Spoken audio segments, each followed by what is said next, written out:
আমি অনেক বড় একটা ভুল করে ধইরা নিয়া বইরা দিছে রে।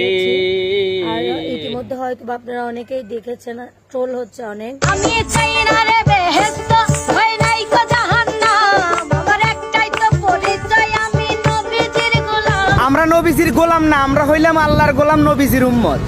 যে শিল্পী এই গানটা লিখেছে আর যে এই মুহূর্তে পরিবেশন করতেছে, এদের একটারও জন্মের ঠিক নাই। নিজের বুকের অন্যটাই তুই ঠিক করে রাখতে পারিস না, আবার নিজেকে নবীর গোলাম দাবি করিস। তোকে কি করা দরকার জানোস?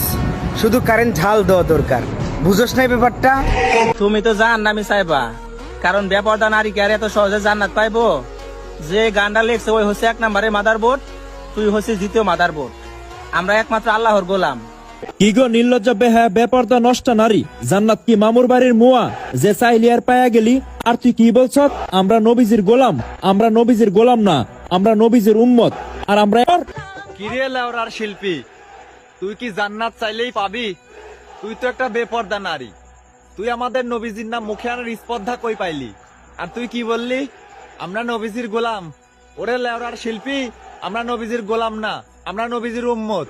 আর আমরা শুধু একমাত্র আল্লাহর গোলাম। আমরা আমাদের প্রিয় নবীর উম্মত, তার অনুসরণ করি এবং আল্লাহর গোলামি করি। এই গানটা আমি গেয়েছি, আসলে বিশেষ করে আমি ভুল করছি, আসলে আমি বুঝতে পারি নাই। আর